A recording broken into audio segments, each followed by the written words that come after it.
기도로 시작하겠습니다. 나의 하나님 아버지, 귀한 하루 선물로 주셔서 감사합니다. 오늘도 하나님께서 주신 하루를 소중히 받습니다. 나의 전부이시며 나의 소망이신 주님을 찬양합니다. 주님께서 하신 모든 일이 선하심을 믿습니다. 오늘도 작은 일에 흔들리지 않는 믿음을 주시고 중요하지 않은 일에 매여 마음을 모두 내주는 일이 없게 하여 주옵소서. 본질이 아닌 것에 속을 끓이고 미움을 품지 않기를 구합니다. 작은 일은 작은 일로 넘기는 여유를 허락하시며 작은 일을 크게 보는 나쁜 습관을 버리게 하여 주옵소서. 예수님의 이름으로 기도합니다. 아멘. 찬송가 292장 1절 2절을 찬양하겠습니다.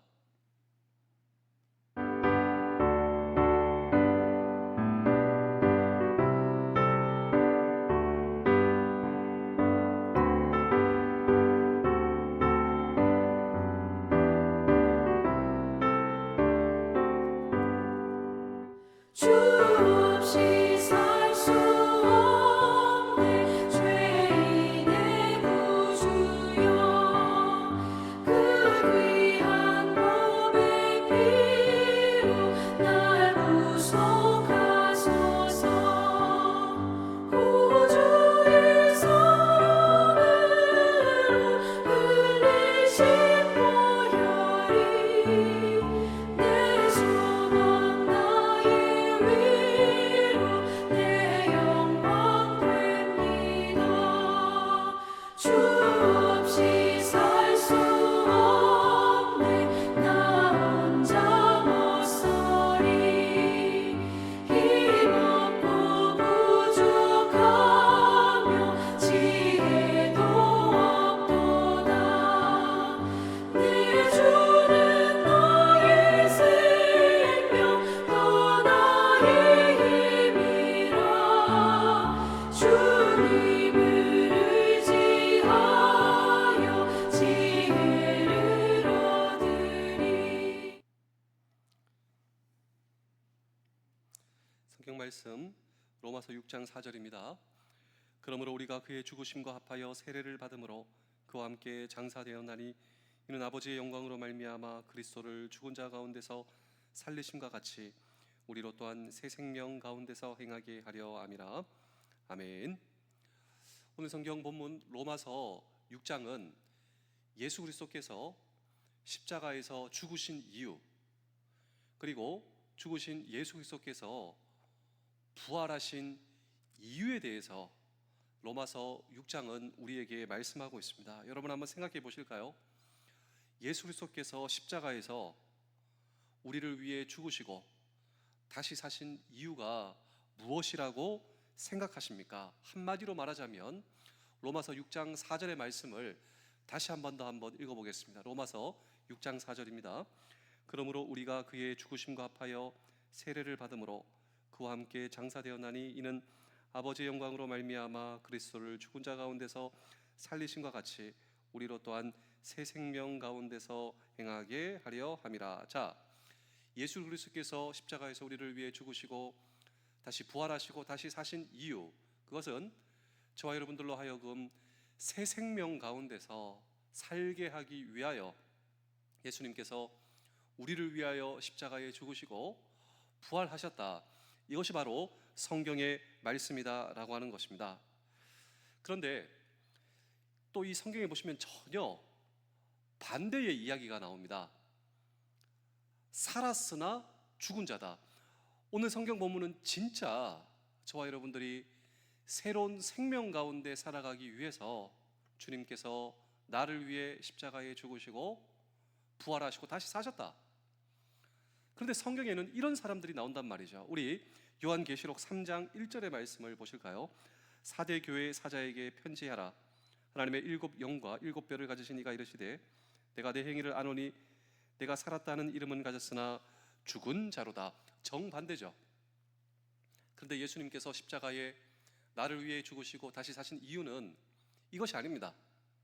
오늘 저와 여러분들로 하여금 새로운 생명 가운데 살아가기 위함이다.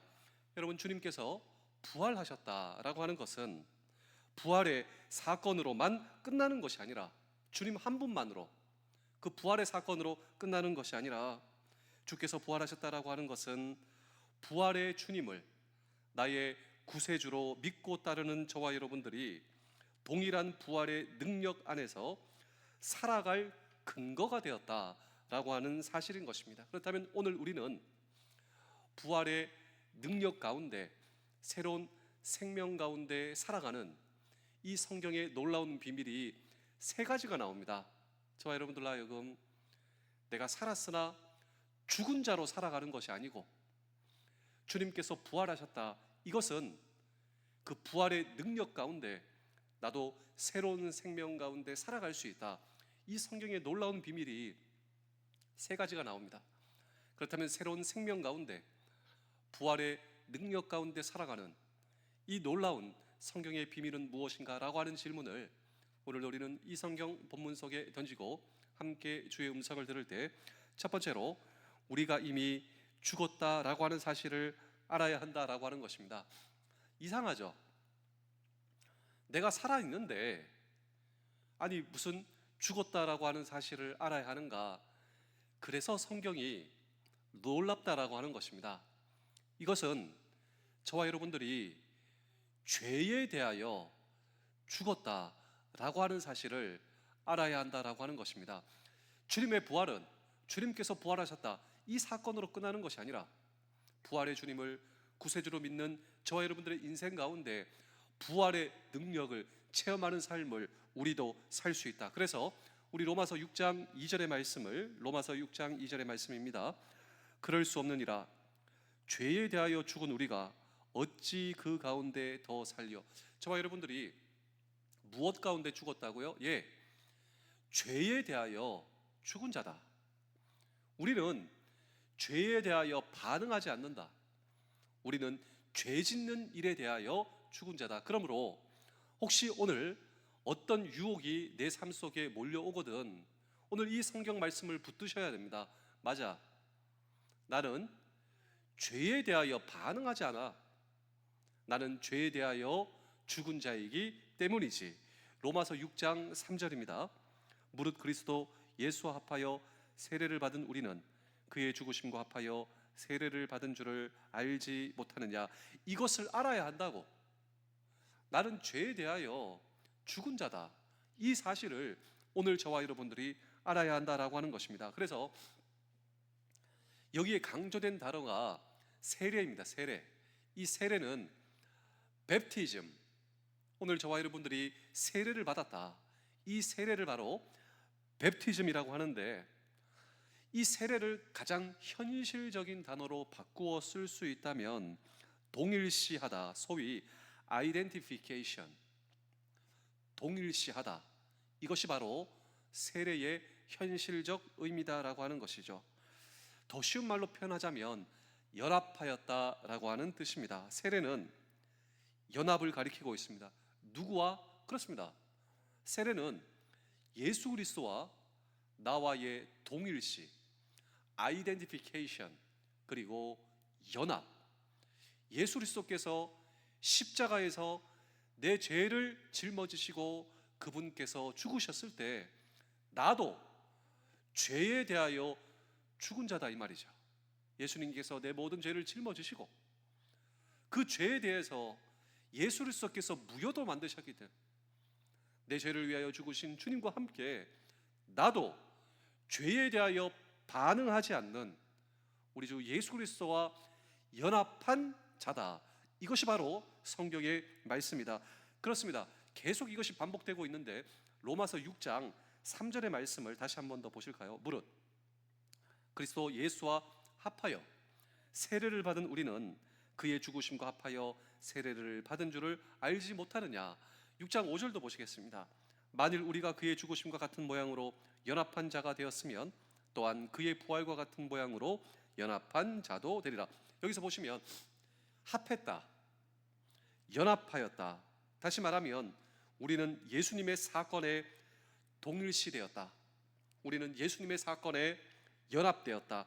이것을 다른 말로 표현하자면 예수님께서 우리를 위해 죽으셨다면 예수님께 연합된 저와 여러분도 죽었다라고 하는 것입니다. 그렇다면 우리 사랑하는 성도 여러분, 예수님께서 나를 위해 죽으셨다, 이 사실을 믿으시나요? 그렇습니다.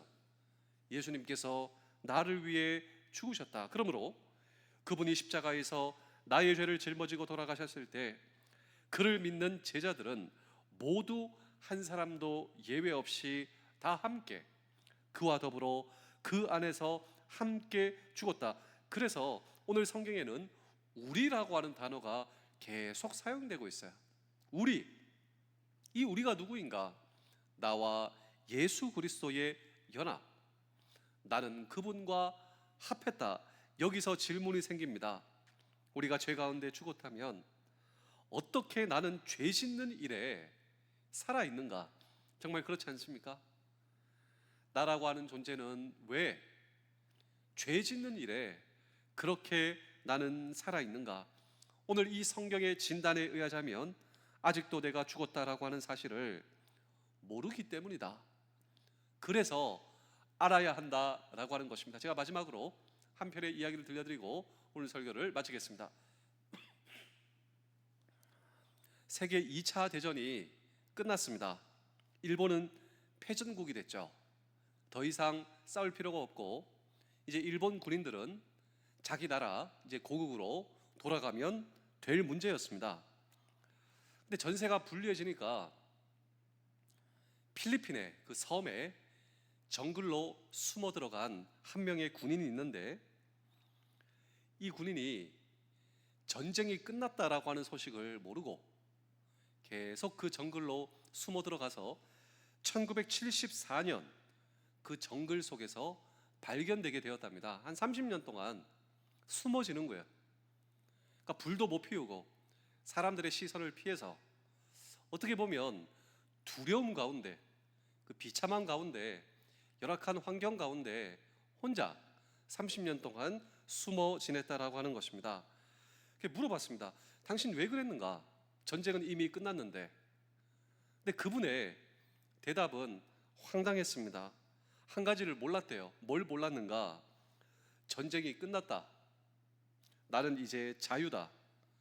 이 사실을 몰랐기 때문에 마치 30년 동안 포로처럼 스스로의 감옥과 두려움과 도피와 이러한 비참한 가운데 30년을 살아갈 수가 있었다라고 하는 것입니다. 그런데 이 어처구니 없고 황당한 사건이 내 삶 속에서도 일어날 수 있겠구나, 제가 그런 생각을 해보게 되었는데요. 우리가 아직도 죄에 매여 있는 이유, 우리가 아직도 두려움 가운데 살아가는 이유, 사망 가운데 매여 있는 이유, 성경은 말씀하시기를 죄에 대하여 죽었다라고 하는 사실을 믿지 못하기 때문이고 알지 못하기 때문이다. 나는 죄에 대하여 죽은 자다 라고 하는 사실을 알아야 한다. 그러니까 알지 못하기 때문에 두려움 가운데, 사망 가운데 우리는 살아갈 수 있다. 이것이 바로 성경의 진단이다라고 하는 것이죠. 그래서 우리 마지막으로 로마서 6장 6절의 말씀을 읽어보겠습니다. 우리가 알거니와 우리의 옛사람이 예수와 함께 십자가에 못 박힌 것은 죄의 몸이 죽어 다시는 우리가 죄에게 종노릇하지 아니하려 합니다. 여기 보시면 죄의 종노릇을 할 수 있다라고 하는 것이죠. 우리가 지금도 죄의 종노릇하며 내가 아직도 죄에 살아있는 이유, 내가 아직도 두려움 가운데 매여 있는 이유, 알지 못하기 때문에 죄에 대하여 죽은 자다. 예수 그리스도께서 십자가에서 내 죄를 짊어지시고 그분이 죽으셨을 때 나도 거기서 죽었으니 나는 죄에 대하여 반응하지 않고 죄에 대하여 죽은 자다 라고 하는 사실을 알 때, 오늘 저와 여러분들이 알 수 있을 때 더 이상 우리는 죄에 종노릇하지 아니하려 함이라. 그것이 바로 생명 충만한, 어떻게 새로운 생명 가운데 살아가는가, 부활의 능력을 체험하며 살아가는가. 그렇습니다. 오늘도 죄에 대하여 죽은 자요. 자, 우리가 이 설교 시리즈를 이제 새롭게 시작했는데요. 죄에 대하여 죽고 하나님께서 기뻐하시는 일에 대하여 산 자로 여기라. 여러분 놀랍지 않습니까? 아이덴티피케이션, 나는 주님과 연합한 자입니다. 나는 주님과 합한 자요. 주님께서 죄에 대하여 죽으셨고 오늘도 주님께서 부활하셨습니다. 다시 사셨다. 나는 하나님께서 기뻐하신 일에 살아있는 자로 여기며 하나님께서 기뻐하시는 저와 여러분의 평생 되실 수 있기를, 그러므로 부활의 능력을 체험하며 새로운 생명 가운데 거하며 사시는 우리 모두 되실 수 있기를 주의 이름으로 축복합니다. 기도하겠습니다. 오늘은 다른 사람에게 인색하게 굴지 않기를 원합니다. 내 것을 나누면 줄어들 것이라는 생각을 버리게 하시고 나눌 것이 많다고 자만하지도 않게 하옵소서. 주님 안에서 우리의 삶은 주님이 주시는 것을 나누는 인생입니다. 주님이 채우시기에 나누어도 가진 것이 줄지 않을 것입니다. 스스로 채우지 않아도 된다는 여유와 자유를 허락하시며 주님의 자녀가 얼마나 풍성한 존재인지 잊지 않게 하시고 그 믿음으로 너그러워지고 따뜻한 사람이 되겠습니다. 나의 공급자 되시는 예수 그리스도의 이름으로 기도하옵나이다. 아멘.